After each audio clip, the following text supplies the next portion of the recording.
नमस्कार, मैं हूं अमित पालित और आज की सबसे बड़ी खबर। लोकसभा में आज मोदी सरकार वक्फ संशोधन विधेयक पेश करने जा रही है। दोपहर 12 बजे संसदीय कार्य मंत्री किरेन रिजिजू इस बिल को लोकसभा में पेश करेंगे। विधेयक पर चर्चा के लिए 8 घंटे का वक्त रखा गया है, लेकिन सरकार ने कहा है कि अगर सदन की सहमति होगी तो चर्चा के समय को बढ़ाया जा सकता है। सरकार की तरफ से आज ही चर्चा का जवाब भी दिया जाएगा। इस बीच बीजेपी ने अपने सभी सांसदों को 3 लाइन का व्हिप जारी करके आज सदन में मौजूद रहने के लिए कहा है। इसी तरह से टीडीपी और जेडीयू ने भी अपने सांसदों को व्हिप जारी किया है। कांग्रेस ने भी विरोध के सुर कड़े रखने के लिए अपने सांसदों को सदन में रहने का निर्देश दिया है। अब कांग्रेस ने सुबह 9:30 बजे अपने सांसदों की एक बैठक भी बुलाई है। इस बैठक को लोकसभा में नेता विपक्ष राहुल गांधी संबोधित करेंगे। एनडीए के सभी सहयोगी दलों के एक सुर में बिल का समर्थन करने के बाद, जिसमें नीतीश कुमार की जेडीयू, चंद्रबाबू नायडू की टीडीपी, चिराग पासवान की एलजेपी और जीतन राम मांझी की हम ने जिस तरह से खुलकर इस बिल का समर्थन किया है, उसके बाद से विपक्ष का पूरा प्लान ही फेल हो गया है। इस बिल को पिछले साल 8 अगस्त को संसद में पेश किया गया था, जहां से इसे जेपीसी के पास भेजा गया। 22 अगस्त से ही जेपीसी ने अपना काम करना शुरू कर दिया था और जिसके बाद यह रिपोर्ट पेश की गई और 27 फरवरी को संशोधित ड्राफ्ट को मंजूरी दे दी गई। अब आज 9 महीने बाद यह बिल दोबारा पेश किया जा रहा है।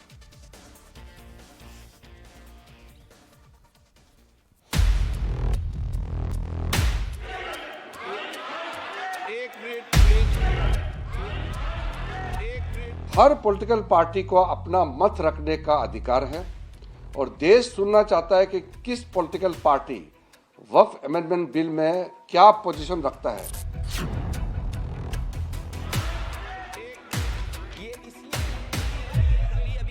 इस देश में हिंदुत्व की आइडियोलॉजी के तहत ये एक प्रोजेक्ट है जिससे मुसलमानों को उनके रिलीजन से दूर करना। हिंदू में, बौद्ध में, सिख में और मुसलमानों में मेजॉरिटी लोग इसको समर्थन कर रहे हैं।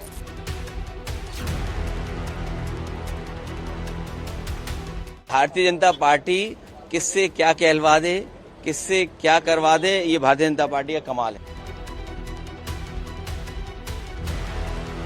वो पूरी तरीके से गैर संवैधानिक है। उसके वो संविधान की कई धाराओं के ऊपर ओवरलैपिंग कर रहा है। हिंदू एंडोमेंट बोर्ड में कोई नॉन हिंदू मेंबर नहीं बन सकता, तो यहां पर आप नॉन मुस्लिम को क्यों बना रहे हैं?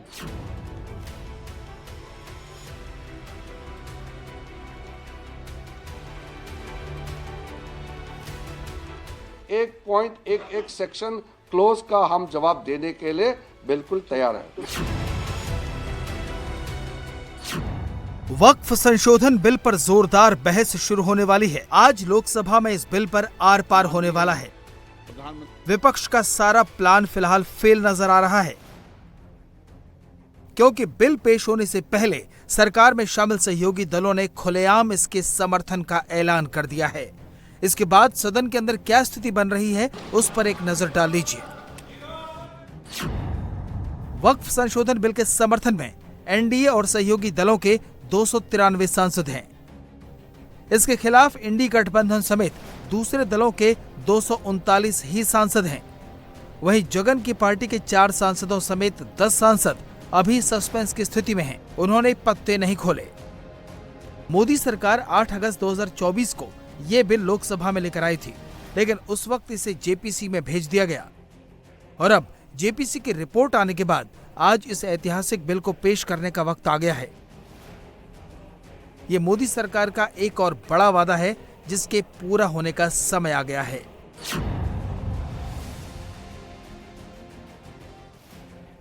इस बिल को लेकर सरकार के साथ खड़ी पार्टियों ने खुलेआम अपने समर्थन का ऐलान करके विरोधियों को चौंका दिया है। वक्फ बिल कोई पहली बार नहीं आ रहा है। पहले भी ये बिल आ चुका है 2013 में, उसमें अमेंडमेंट हो चुका है और उसमें ये जरूर हम लोग के तरफ से है कि भाई रिट्रोस्पेक्टिव नहीं हो। अगर पास्ट में कोई बात है तो उसको उस पर कोई आंच नहीं आए। ये हम लोगों ने जरूर, हमारी पार्टी ने कहा था। मुझे लगता है जरूर जो कमेटी है, सरकार है, इसको ध्यान में रखेगी। नीतीश कुमार की राजनीति और जब तक है उनका इंटरेस्ट प्रोटेक्टेड रहे। लगभग 9 लाख एकड़ वक्फ बोर्ड की जमीन जिसपे बहुत से लोगों ने इलीगल कब्जा भी बना रखा है। अगर संशोधन बिल द्वारा ये ज़मीनों पे कब्जा वापस लेके मुसलमानों के हित में अगर संशोधन बिल आता है तो निसंदेह हमारी पार्टी उसका समर्थन भी करेगी। उस कमेटी के समक्ष वफ्द से जुड़े हुए हर एक स्टेक होल्डर ने आके अपनी बातों को रखा। मुस्लिमों में भी कई ऐसे हैं जिन्होंने अधिकांश इससे जुड़े हुए जितने भी बिंदु हैं उस पे समर्थन अपना देने का काम किया। हम लोगों ने शुरू से इस बात को स्पष्ट करके रखा था कि कमेटी की जो रिपोर्ट आएगी लोक जनशक्ति पार्टी रामविलास उसका समर्थन करेगी। वक्फ बिल आ रहा है। वक्फ बिल में जो मुट्ठी भर लोग हैं जिनका शेय है, बड़े लोग हैं, जिसको हम लोग कहते हैं D4 डेवलप्ड 4, वही लोग इसका विरोध कर रहे हैं, जिनकी संख्या 10-20% है मुसलमानों में। इस बिल को लेकर जेपीसी में कई महीनों तक माथापच्ची हुई। मुस्लिम संगठनों के साथ साथ सभी राजनीतिक दलों ने अपने अपने सुझाव रखे। कई संगठनों ने सड़क पर उतरकर बिल के खिलाफ माहौल भी बनाया। लेकिन अब जब विरोधियों का प्लान फेल हो रहा है तो वो बीजेपी की सहयोगी पार्टियों को डराने पर उतर आए हैं। वक्फ बाय यूजर सरकार निकाल रही है। हिंदू धर्म में mud by user, temple by user allowed है, तो यहां पर क्यों अलाउ नहीं कर रहे आप? हिंदू एंडोमेंट बोर्ड में कोई नॉन हिंदू मेंबर नहीं बन सकता, तो यहां पर आप नॉन मुस्लिम को क्यों बना रहे हैं? तीसरी बात यह है कि एंडोमेंट का जो ट्राइब्यूनल है उसका डिसीजन के खिलाफ आप रिव्यू डालते हैं, यहां पर आप कह रहे हैं कि उसको अपील करेंगे। ये वक्फ बिल अनकॉन्स्टिट्यूशनल है।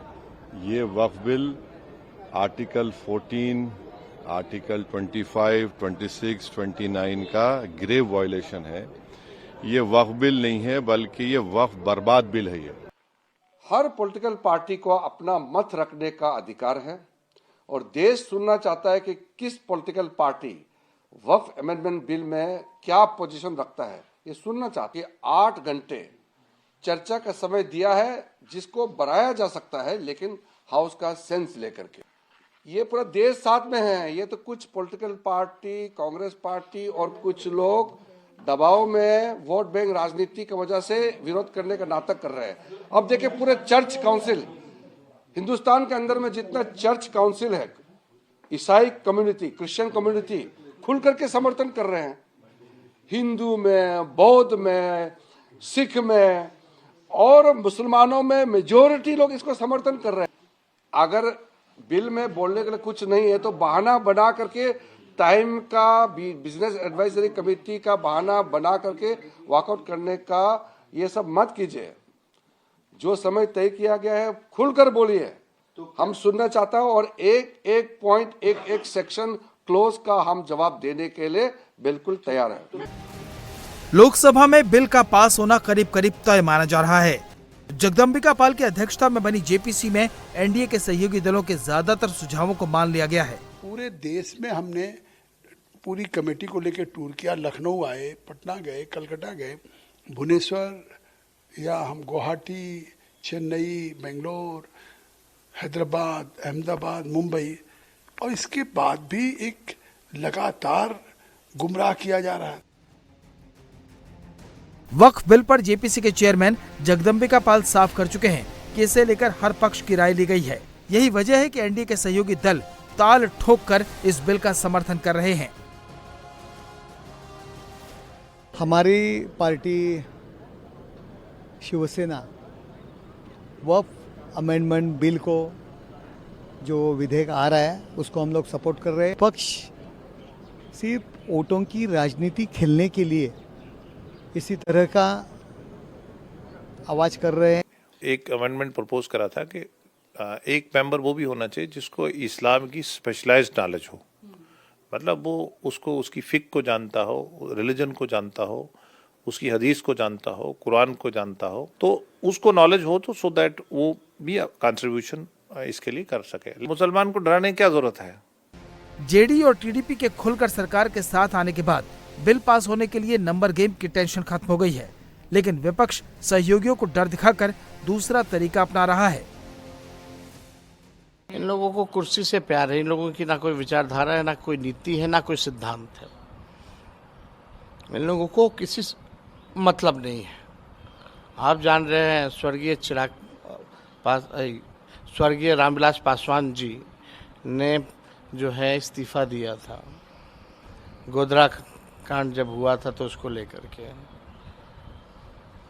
वो विचारधारा और नीति सिद्धांत की राजनीति करते थे। लेकिन आज के दौर में जो भी लोग हैं, केवल उन लोगों को कुर्सी से प्यार है और ना नीति, ना विचारधारा, ना देश के संविधान से कोई मतलब है, ना आरक्षण से मतलब है। वक्फ बोर्ड के खिलाफ हैं हम लोग, इसलिए खिलाफ हैं क्योंकि भारतीय जनता पार्टी हर जगह हस्तक्षेप करना चाहती है। भारतीय जनता पार्टी हर जगह अपना कंट्रोल चाहती है। सर, साथ ही जो अजमेर के हैं वो लोग सपोर्ट कर रहे थे, चिश्ती लोग, वो लोग कह रहे हैं कि इसको भ्रम फैलाया जा रहा है, ये सही है। ये भारतीय जनता पार्टी किससे क्या कहलवा दे, किससे क्या करवा दे, ये भारतीय जनता पार्टी का कमाल है। देखिए, उसके अंदर इतनी खामियां हैं, अगर ये वहां बोलने का मौका देंगे तो सारी चीजें देश के सामने भी आएंगी। हम बाहर तो बोल ही रहे हैं, वो पूरी तरीके से गैर संवैधानिक है। उसके वो संविधान की कई धाराओं के ऊपर ओवरलैपिंग कर रहा है। संविधान की धाराओं के ऊपर ओवरलैपिंग नहीं की जा सकती। हमारे अधिकारों का संरक्षण जो संविधान ने हमें दिया है उसके ऊपर वो बुलडोज कर रहा है। विपक्ष ये बात समझ गया है कि संसद में संख्या बल के आधार पर वो सरकार को नहीं रोक पाएगा, इसलिए अब वो दूसरे हथकंडे अपना रहा है। आज संसद की कार्यवाही से पहले विरोधी एक बार फिर रणनीति बनाने के लिए जुटेंगे, लेकिन ऐतिहासिक बिलों को कैसे पास करवाना है, इसका अच्छा खासा तजुर्बा मोदी सरकार के पास पहले से है। और आज वक्फ बिल पर बीजेपी लोकसभा में अपने दिग्गज नेताओं को उतार रही है। रविशंकर प्रसाद का नाम बिल पर बहस के लिए सबसे ऊपर है। अभिजीत गंगोपाध्याय, कमलजीत शेरावत का नाम भी लिस्ट में है। इनके अलावा वक्फ बिल के लिए बनी जेपीसी के अध्यक्ष जगदम्बिका पाल भी बीजेपी के वक्ता हो सकते हैं। आइए आपको दिखाते हैं कि आखिरकार बीजेपी की ओर से कौन कौन से वक्ता हो सकते हैं। आज जब चर्चा होगी वक्फ बिल पर तो रविशंकर प्रसाद का नाम सबसे ऊपर है। जगदम्बिका पाल जो खुद की जेपीसी जो बनी थी वक्फ बिल पर, उसके चेयरमैन रहे हैं। निशिकांत दुबे और साथ ही तेजस्वी सूर्या दोनों ही इस जेपीसी के मेंबर्स रह चुके हैं। इसके अलावा अनुराग ठाकुर और कमलजीत शेरावत, ये वो फिलहाल 6 नाम है जो सामने अभी आ रहे हैं। अभिजीत गंगोपाध्याय का भी नाम आ रहा है जो बीजेपी के सांसद हैं, जेपीसी के मेंबर भी रहे हैं और साथ ही उनका जो अनुभव है वो कोलकाता हाईकोर्ट में रहा है, कलकत्ता हाईकोर्ट के जज भी रहे हैं। तो बहरहाल बीजेपी ने एक अच्छी खासी तगड़ी टीम उतारी है मैदान में, जो आज तमाम जो सवाल उठाए जाएंगे खासतौर पे विपक्ष की ओर से उनका जवाब देंगे रविशंकर प्रसाद, जगदम्बिका पाल। और सबसे बड़ी बात है कि जगदम्बिका पाल खुद जेपीसी के चेयरमैन रहे हैं, जिसने पूरे वक्फ बोर्ड के बिल को लेकर एक विस्तार से, एक विस्तृत तौर पर चर्चा में भाग लिया है। देश के अलग अलग हिस्सों में जाके हर कोई जो नुमाइंदे हैं अलग अलग सेगमेंट्स के, अलग अलग धर्म से जुड़े हुए, उनसे बातचीत की है। मोदी सरकार वक्फ संशोधन बिल को एनडीए के सहयोगियों की मदद के बिना लोकसभा में पास नहीं करा सकती है और इसके लिए सबकी नजर 2 बड़े सहयोगियों टीडीपी और जेडीयू की तरफ थी। लेकिन बिल पेश होने से 24 घंटे पहले ही बीजेपी ने करीब करीब फ्लोर मैनेज कर लिया है। सूत्रों की माने तो बिल को लेकर टीडीपी और जेडीयू की जो आपत्तियां थी या जो सुझाव थे उन्हें सरकार ने मान लिया है, जिसके बाद अब माना जा रहा है कि दोनों पार्टियां बिल के सपोर्ट में रहेंगी। इन दोनों के अलावा चिराग पासवान, जीतनराम मांझी, चिराग पासवान और एकनाथ शिंदे के साथ ही सभी ने साफ कर दिया कि वो बिल को सपोर्ट करते हैं। वक्फ संशोधन बिल को लेकर अब बड़ी खबर भी आपको बता दें। बिल का समर्थन कर रहे जेडीयू ने अपने सभी 12 सांसदों को 3 लाइन की व्हिप जारी की है। जेडीयू ने अपने सांसदों को आज और कल संसद में रहने के लिए कहा है। तो जेडीयू की ओर से भी साफ कहा गया है कि उनके जो 12 सांसद हैं वो सदन में मौजूद रहे और जिस तरह से जेडीयू की ओर से जो संशोधन यानी कि जो सजेशंस दिए गए थे, सुझाव दिए गए थे, उसे जेपीसी के कमेटी की ओर से, चेयरमैन की ओर से उसे मान लिया गया है, बिल में उसे सम्मिलित किया गया, जिसके बाद ये लगभग पूरी तरह से साफ है कि जेडीयू इस बिल को लेकर एनडीए के साथ है, बीजेपी के साथ है और वो समर्थन करने जा रही है। एक और बड़ी खबर, वक्फ संशोधन बिल पर एनडीए पूरी तरह से एकजुट हो गया है। एनडीए के बाकी सहयोगियों की तरह टीडीपी ने भी अपने सभी 16 सांसदों को व्हिप जारी करके संसद में आज और कल मौजूद रहने के लिए कहा है। तो चंद्रबाबू नायडू की पार्टी ने भी समर्थन की बात कर दी है और अपने तमाम सांसदों से 16 जो सांसद हैं टीडीपी के, तेलुगु देशम पार्टी के, उन्हें कहा गया है कि वो आज और कल सदन में मौजूद रहेंगे और बिल के समर्थन में वो वोटिंग भी करेंगे, क्योंकि चाहे टीडीपी हो चाहे जेडीयू हो, बीजेपी के जो सहयोगी दल हैं उनकी ओर से जो भी सुझाव आए थे उन सुझावों को माना गया है, जिसके चलते माना जा रहा है कि बीजेपी ने अपने सहयोगियों को इस बिल के मद्देनजर अपने साथ किया है, जो एक बड़ी उपलब्धि है। और यही वजह है कि विपक्ष के लिए यह पूरा मुद्दा अब हाथों से निकलता हुआ नजर आ रहा है। तो विपक्ष की हम बात कर रहे हैं और साथ ही साथ एनडीए के जो सहयोगी दल है उनकी बात करते हैं। तो कौन कौन वक्ता हो सकते हैं आपको बता दें, नरेश महस्के जो कि शिंदे गुट शिवसेना के सांसद हैं, ये वक्ता हो सकते हैं। इसके अलावा श्रीकांत शिंदे जो कि एकनाथ शिंदे के बेटे हैं, वो भी वक्ता हो सकते हैं। और तो शिवसेना शिंदे गुट के जो आप ये चेहरे देख रहे हैं, ये दो सांसद हैं जो इस बिल के समर्थन में आज सदन के अंदर अपनी बात रखेंगे। तो सहयोगी दलों का जब जिक्र किया जा रहा है, चाहे वो शिंदे सेना हो, चाहे वो टीडीपी हो या फिर जेडीयू हो, उसका समर्थन इस वक्त बीजेपी को मिल चुका है।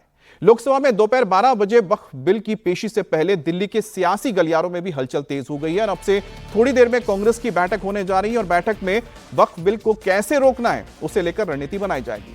अब इससे पहले कांग्रेस ने अपने सभी 99 सांसदों को 3 लाइन की व्हिप जारी करके आज सदन में मौजूद रहने के लिए कहा है। मतलब यह भी है कि तैयारी दोनों तरफ से हो गई है। हम लोग डिस्कशन करने के लिए तैयार हैं, लेकिन मैं आपको सत्यता कुछ बताना चाहता हूं। जो बार बार सरकार कह रही है कि मुसलमानों को कुछ नहीं बिगड़ेगा, वक्फ बाय यूज़र जो इन्होंने हटाने का काम किया है और कह रहे हैं कि हमने नहीं हटाया, उसके अंदर प्रावधान कर दिया कि कोई भी संपत्ति जो सरकारी हो, जिसके अंदर सरकारी हिस्सेदारी हो या विवादग्रस्त हो, उस संपत्ति को जब तक वक्फ नहीं माना जाएगा वो एक डेजिग्नेटेड ऑफिसर को उसकी जांच दी जाएगी और जब तक उसकी जांच नहीं होगी वो तब तक विवाद संपत्ति वक्फ की नहीं रहेगी। उत्तर प्रदेश सरकार ने, इससे बड़ा उदाहरण नहीं दे सकता, उत्तर प्रदेश सरकार ने 78% प्रॉपर्टी 14,500 हेक्टेयर में से लगभग 11,500 हेक्टेयर लैंड सरकारी घोषित कर दी, जिसके अंदर खानकाएं, ईदगाहें, मस्जिदें और कदीमी मस्जिदें 400, 500 साल पुरानी मस्जिदें भी शामिल हैं, उनको सरकारी संपत्ति घोषित कर दी। और अब ये अधिकार चला जाए इस कानून के बाद डेजिग्नेटेड ऑफिसर के पास, वो तय कब करेगा उसकी कोई समय सीमा नहीं है कि वो कब तय करेंगे।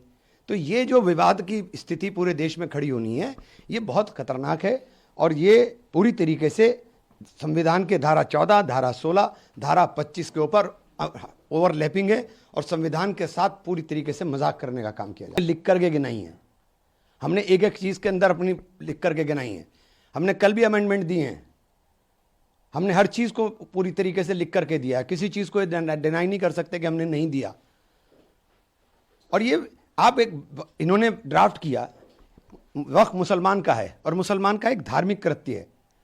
वक्फ को ये लोग समझते भी नहीं है। जो लोग बेसिक चीज बता रहा हूं, पाकी और नापाकी, पाकी और नापाकी का फर्क मुसलमान बता सकता है, आप नहीं बता पाएंगे। तो आप जब बेसिक चीज भी नहीं बता पाओगे, समझ पाओगे, तो आप वक्फ का ड्राफ्ट कैसे कर दिया। और वीएचपी नेता विनोद बंसल ने कहा है कि कुछ लोग वक्फ बिल को लेकर झूठ भी फैला रहे हैं, बल्कि सच्चाई तो यह है कि वक्फ बिल देश की संपत्ति की सुरक्षा करेगा और करोड़ों मुसलमानों के लिए कल्याणकारी साबित होगा। मुझे लगता है कि ये बिल जो है देश की संपत्तियों की सुरक्षा, उनका ठीक तरीके से नियोजन और देश के गरीब और वंचित वर्ग के समुदाय के लिए एक कल्याणकारी साबित होगा। जिस तरह से लाखों हेक्टेयर ज़मीन वक्फ बोर्ड के पास है, चाहे वो कब्जाई हुई है या अधिकृत है या अनधिकृत है, लेकिन उससे किसी का कोई भला नहीं हो रहा। सिर्फ चंद कुछ मुस्लिम तंजीमें, कुछ भड़काऊ भाईजान और मुस्लिम उलेमा उन संपत्तियों को कब्जा जमा के बैठे हैं। अब देखिए, इतनी संपत्तियों का अगर ठीक से नियोजन किया जाए तो किराया इतना आएगा कि देश का कोई मुसलमान तो क्या, भारत का कोई हिंदू भी गरीब नहीं रहेगा। लेकिन मैं कहता हूं कि आप जो है बिल को आने से पहले ही जिस तरह का प्रोपेगेंडा चलाने की कोशिश कर रही है, झूठ फैलाने की कोशिश कर रहे हैं लोग, बरगलाने की कोशिश कर रहे हैं, वो बेहद निंदनीय और चिंताजनक है। तो आपने सुना यहां पर किस तरह से वीएचपी ने कहा है कि जो इस पूरे मामले पर जो तमाम चीजें सामने आ रही थी और उसको लेकर उन्होंने अपनी बात रखी है। लेकिन आपको बता दें कि जो चेयरमैन हैं, जेपीसी के जो चेयरमैन थे जगदंबिका पाल, वो भी आज वक्ता होंगे और सदन में अपनी बात रखेंगे और ये बताएंगे कि किस तरह से इस पूरे बिल को तैयार किया गया, किस तरह से एक विस्तृत तौर पर एक बड़े पैमाने पर लोगों से चर्चा की गई, उसके बाद इसमें संशोधन करके आज बिल को लाया जा रहा है। बात करें, मैं आज कह सकता हूं कि जब हमने साउथ इंडिया का दौरा किया था और हम नॉर्थ इंडिया का दौरा नहीं कर पाए थे, उड़ीसा का, आसाम का, वेस्ट बंगाल का, यूपी बिहार का। तो एक दिन संसदीय कार्य मंत्री ने कहा, तो हमने कहा हम तो अपनी रिपोर्ट तैयार कर चुके हैं। उन्होंने कहा हमारी मंशा कि देश के सभी राज्यों में आप जाएं और सबसे आप स्टेक होल्डर से बात करें। तो आज वो हमारी जो 428 पेज की हमने रिपोर्ट दी, सभी स्टेक होल्डर्स के साथ, स्टेट गवर्नमेंट के ऑफिशियल के साथ, All India Muslim Personal Law Board, Jamiat Ulama या इस्लामिक स्कॉलर जितने लोग हैं इनके साथ किया। और रोज बैठकों में हमारे ओवैसी से लेकर के इमरान मसूद सब थे, और सबको करने के बाद आज उसको अमेंडेड फॉर्म में बिल लेकर के सरकार आ रही है। ये निश्चित तौर से एक ऐतिहासिक दिन है, क्योंकि 1995-2013 में जो एक संशोधन करके और जिस तरह से वक्फ को संविधान के ऊपर कर दिया गया था सेक्शन 40 में, तो आज वो आर्टिकल जो 14 का, आर्टिकल 19 का, आर्टिकल 300A का और आर्टिकल 21 का जो उल्लंघन था, आज उसको ठीक किया है। और आज इस बिल के पास होने से देश के गरीब, पसमानदा, आम मुसलमानों का इसका फायदा मिलेगा। लगातार क्वेश्चन कर रहा है और जो है डिस्ट्रक्शन कर रहा है, चलने नहीं दे रहा पार्लियामेंट को। ये शुरू से कर रहे थे, हमारे ऊपर बोतल फेंक रहे थे, झगड़ा करने का आमादा थे, कागजों को फाड़ते थे। जिस तरह से जेपीसी की मीटिंगों को हमने 6 महीने में जिस तरह से कंडक्ट किया है, 8-8 घंटे उनको सुना है हर समय, तो ये तो डे 1 से हमारा विपक्ष हो या चाहे आप बिल आज आ रहा है, जिस तरह से all India Muslim Personal Law board ने काली पट्टियां बांधने के दौरान रमजान के में कहा, जब प्रेयर के समय मस्जिदों में कहा, तो सियासत हो रही है। तो अभी आप सुन रहे थे जगदम्बिका पाल को, जो जेपीसी के चेयरमैन रहे थे, और जैसा उन्होंने बताया कि किस तरह से विपक्ष लगातार जब से जेपीसी का गठन हुआ है विरोध करता रहा है इस बिल का। वक्फ बिल के विरोध में उतरे विपक्ष और मुसलमान और मुस्लिम संगठनों को बिल पेश होने से पहले बड़ा झटका लगा है। नीतीश कुमार और चंद्रबाबू नायडू ने बिल के समर्थन का ऐलान कर दिया है। दोनों पार्टियों ने अपने सांसदों के लिए व्हिप जारी करके बिल के समर्थन में वोट करने को कहा है। सड़क से लेकर संसद तक वक्फ बिल को लेकर हाई वोल्टेज हंगामा जारी है। विपक्ष और मुस्लिम संगठन अभी भी सेक्युलर पार्टियों को अपने पाले में लाने की कोशिश में लगी है। कुछ संगठन सांसदों ने संसद के बिल के विरोध में वोट करने की अपील कर रहे हैं, वहीं पर कुछ संगठन मुस्लिम वोट बैंक के नाम पर उन्हें धमका भी रहे हैं।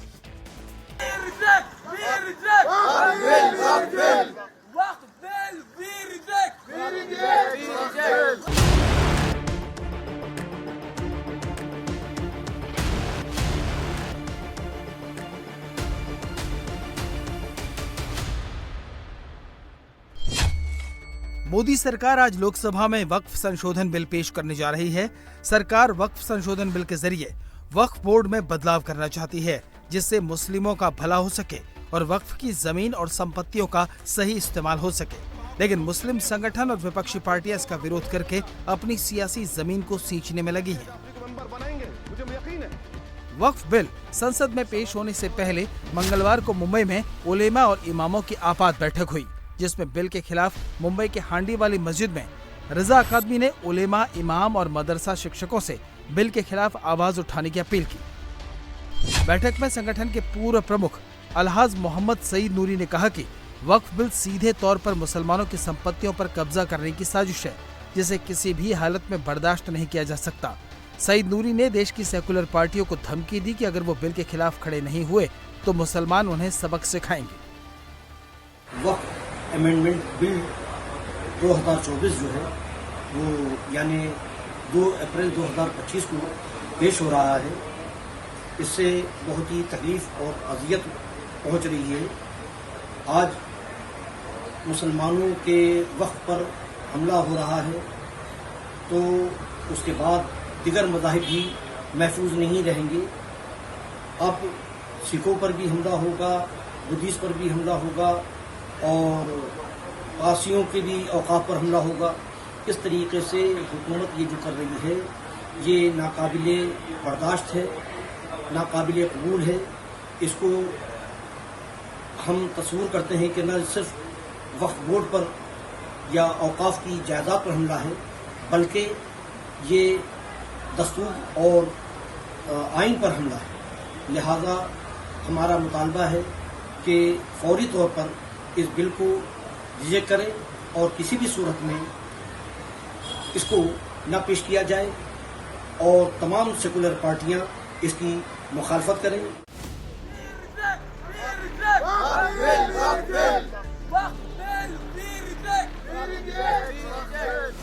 वक्फ संशोधन बिल को लेकर दिल्ली से पटना और विजयवाड़ा तक विरोध की आवाज बुलंद की गई। सेकुलर पार्टियों को साधने की कोशिश की गई, लेकिन मुस्लिम संगठनों का प्लान कामयाब नहीं हो सका। जो बिल है अभी 2024 का, उसमें बड़ी खामियां हैं और मजहब का जो कानून है जो वक्फ का, उससे वो बिल्कुल अलग है। माननीय मुख्यमंत्री जो नीतीश कुमार जी हैं, जेडीयू के लीडर हैं, हम उनसे अपील करते हैं कि वो इस बिल का समर्थन नहीं करें। हम इसी तरह जो और सहयोगी हैं, चिराग पासवान जी हैं और चंद्रा बाबू नायडू जी हैं या और दूसरे सहयोगी हैं, हम उनसे अपील करते हैं कि वो इस बात को यकीनी बनाएं कि ये बिल इसी तरह पेश नहीं हो। अगर पेश भी हो जाए तो ये लोग उसका समर्थन नहीं करें। वहीं वक्फ संशोधन बिल के खिलाफ all India Muslim Personal Law board ने प्रेस नोट जारी कर सांसदों से अपील की है कि वो संसद में बिल के खिलाफ वोट करें। संगठन संसद में मुस्लिम सांसदों को साधने की कोशिश में लगा है। जो भी अमेंडमेंट्स प्रपोज हैं उस सिलसिले में पर्सनल लॉ बोर्ड पहले ही क्लियर कर चुका है कि ये अमेंडमेंट्स हमें क्यों कर नामंजूर हैं, मुल्क के आइन की रोशनी में भी और इस्लामी शरीयत की रोशनी में भी। और इसीलिए इस सिलसिले में प्रोटेस्ट भी किया गया, दिल्ली में भी, पटना में भी, और अपनी बात आवाम के सामने रखी गई जाके हमारी आवाज़ पार्लियामेंट तक पहुंची। और पार्लियामेंट में जो बैठे हुए मेंबर्स हैं जिनको कि जो कि बहरहाल कहीं ना कहीं पब्लिक के रिप्रेजेंटेटिव्स हैं, हम ये समझते हैं वो ये समझेंगे कि मुसलमानों के क्या मुतालबात हैं, मुसलमानों की दिल की आरजू और तमन्ना किया है, और उसका पास और लिहाज रखते हुए हमें अपने मेंबर्स ऑफ पार्लियामेंट पे पूरा ये यकीन है कि ये प्रपोज अमेंडमेंट इंशाअल्लाह पार्लियामेंट से पास नहीं होंगे। वक्फ संशोधन बिल का विरोध कर रहे विपक्ष को जेडीयू और टीडीपी ने बिल पेश होने से पहले ही बड़ा झटका दे दिया है। दोनों पार्टियों ने संसद में वक्फ संशोधन बिल का समर्थन करने का ऐलान कर दिया है। नीतीश कुमार के वक्फ बिल के समर्थन में आने से विपक्ष और मुस्लिम संगठनों का पूरा प्लान फेल हो गया है। सूत्रों की माने तो वक्फ संशोधन बिल में नीतीश कुमार ने 4 बदलाव के लिए कहा था, जिसे सरकार ने मान लिया है। पहला, वक्फ की जमीन को लेकर राज्य सरकार का अधिकार क्षेत्र बना रहे। दूसरा, नया कानून पुरानी तारीख से लागू न हो। तीसरा, पुरानी मस्जिदों, दरगाह और दूसरे मुस्लिम धार्मिक स्थानों से छेड़छाड़ न हो। और चौथा, वक्फ की संपत्ति है या नहीं ये तय करने के लिए कलेक्टर रैंक से ऊपर का अधिकारी नियुक्त हो। जेडीयू ने बिल के समर्थन के साथ अपने सांसदों को 3 दिनों के लिए व्हिप जारी कर दिया है। हमारी पार्टी की ओर से, हमारे जनता दल यूनाइटेड की ओर से इस विधेयक का समर्थन में और हमारे जितने सांसद हैं उन्हें व्हिप जारी करके निर्देश दिया गया है कि वे 2, 3 और 4 इस अप्रैल को सदन में उपस्थित रहेंगे और वो सरकार का समर्थन करेंगे। खास करके ये वक्फ संशोधन विधेयक का जो आपका समर्थन करके उसमें वोटिंग में भाग लेना है, सरकार का समर्थन करना है, ऐसा निर्देश दे दिया गया है। ये वक्फ संशोधन विधेयक 2025 जो है, वास्तव में ये विधेयक मुसलमानों के लिए हित के लिए है, देश हित के लिए है, राष्ट्र हित के लिए है और ये इससे जो है मुसलमानों की भलाई होगी। खास करके जो गरीब मुसलमान है, जो विधवा महिलाएं हैं, जो अति पिछड़े मुसलमान लोग हैं, उनका बहुत बड़ा फायदा होगा। वहीं वक्फ बिल को लेकर टीडीपी भी खुलकर मोदी सरकार के साथ खड़ी है। सूत्रों के माने तो टीडीपी ने बिल को लेकर 3 सुझाव दिए थे, जिससे सरकार ने मान लिया। पहला, बिल लागू होने से पहले रजिस्टर हो चुकी संपत्ति वक्फ की संपत्ति बनी रहेगी। दूसरा, जांच के लिए कलेक्टर आखिरी अथॉरिटी नहीं होगा। और तीसरा, दस्तावेज जमा करने के लिए अतिरिक्त समय मिलेगा। मुसलमानों के हित में अगर संशोधन बिल आता है तो निसंदेह हमारी पार्टी उसका समर्थन भी करेगी।